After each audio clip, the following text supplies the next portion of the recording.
Through this journey, Nordost has been associated more and more with super high-end and very, very sophisticated products. However, we would like to be very sure that we are staying true to the original here. Music, the passion, the love for this, and that at much more affordable price points as well. My name is Bjorn and I work for Nordost Corporation. I have done that for almost 20 years now. And during those almost 20 years, I've been a part of a very fantastic journey.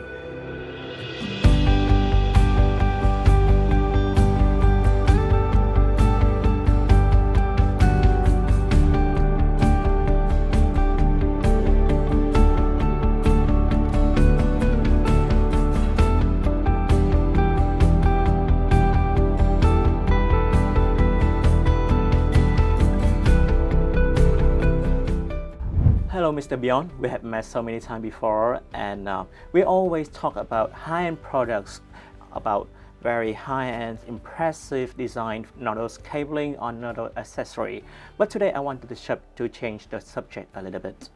I will become like a new person, just come into the hi-fi and home cinema world, and I want to ask you a little bit about what Nordost can do for me as a new user, like just about few $100 or few $1,000 system.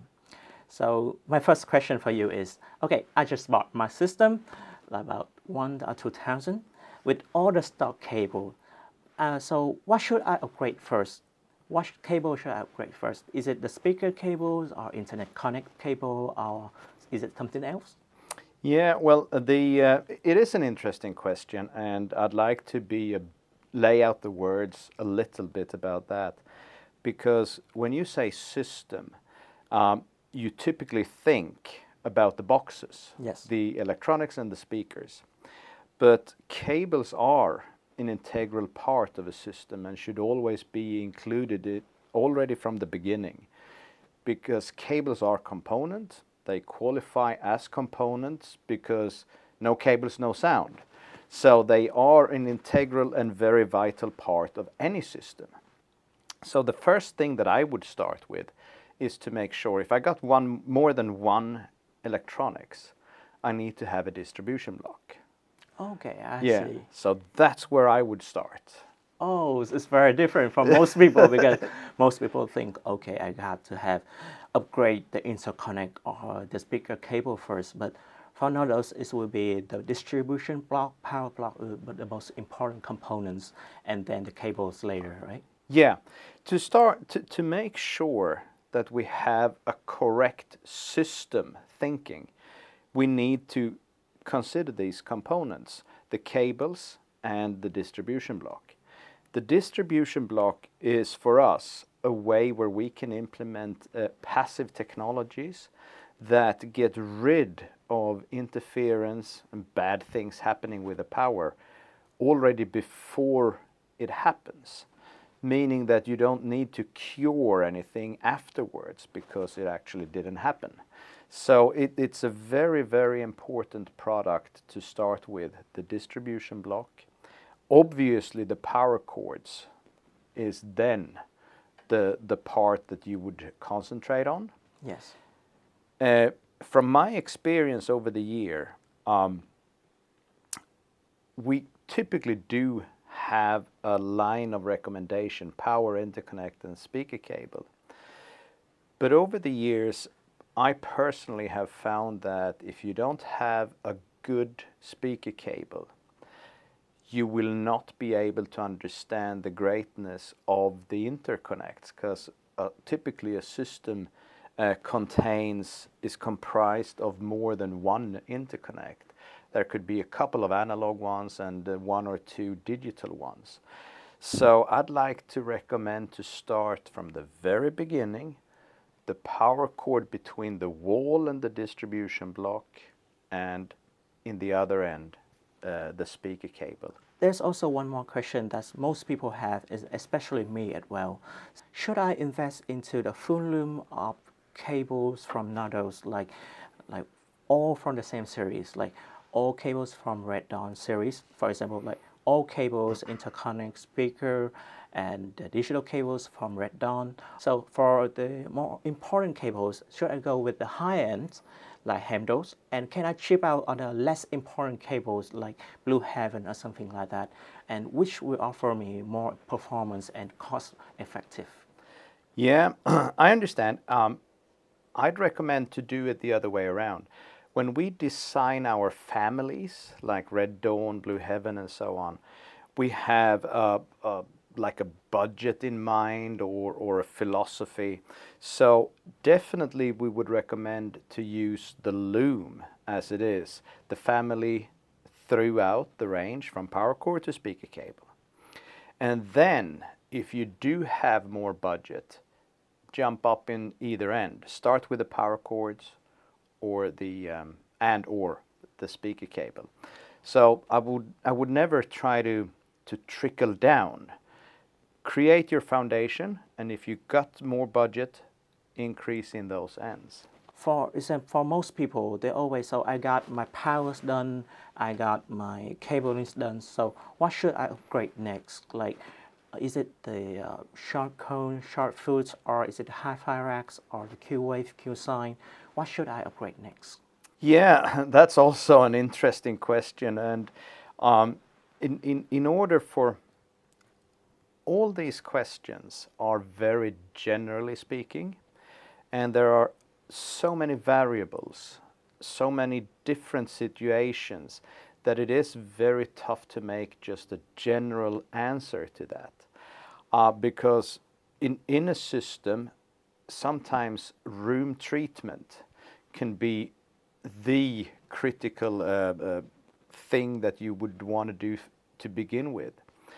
But considering if we leave out the space in which the system sits in, and we're just talking about the system and the components, we have what we call a foundation theory, where we aim at building up your foundation, which is what we just discussed, the power and making sure that we got all these things right. Next thing would be to look into where the components physically sits on. So that means to make sure that your speakers are anchored to the floor, make sure that they have a good connection to the floor, make sure that your components do not sit on the floor, they actually are on a dedicated shelf. It doesn't necessarily has to be a rack per se, but something very, very stable.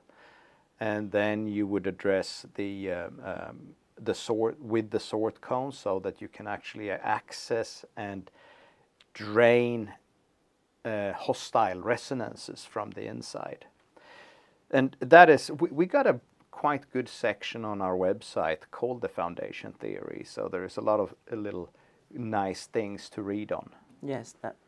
So you have talked about the theory foundation theory, which is very interesting. One, the customer have enough like foundation, which is the power, which is the cables, and also the accessory to decoupling the noise, like the resonance from the floor or the electrical noise from the mains. So when they have that foundation, when do you think the customer should upgrade their core component? How do they know when it's enough for the foundation and move up a little bit? Yeah, as you say, it is a philosophical question. It is tough to sort of generalize in that area as well. What I would suggest is, of course, if we look to the parameters of budget and space, of course there has to be a budget to upgrade, and of course there needs to be space enough to be able to upgrade.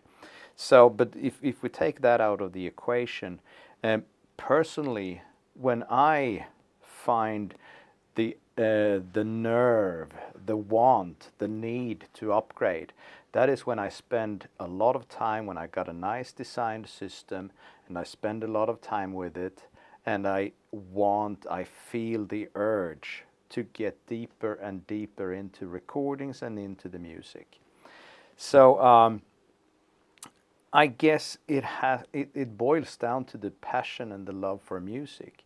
If you are appreciating listening to music and do that for long periods of time, you will always benefit from a higher grade reproduction system.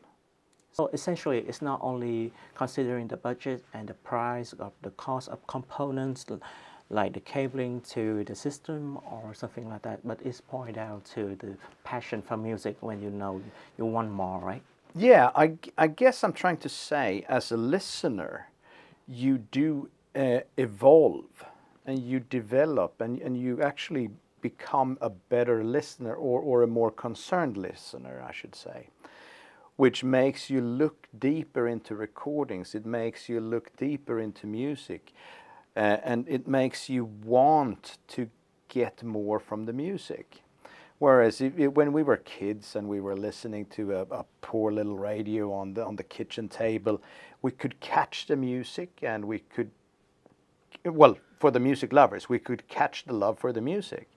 But then you do develop, and you may have been running around, run out to the local Radio Shack store, and you bought your own little better system, and then you had more music, more passion for the music, more love for that, and then you bought a bigger system.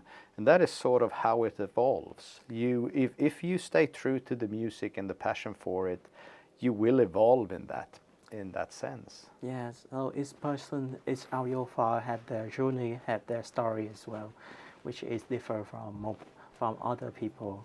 So yeah, it's very interesting. And I'm very thankful for you today for answering all these questions, and also for the Audio Lab audience as well. My pleasure, you. It's been always great to have these discussions with you. I appreciate it very much.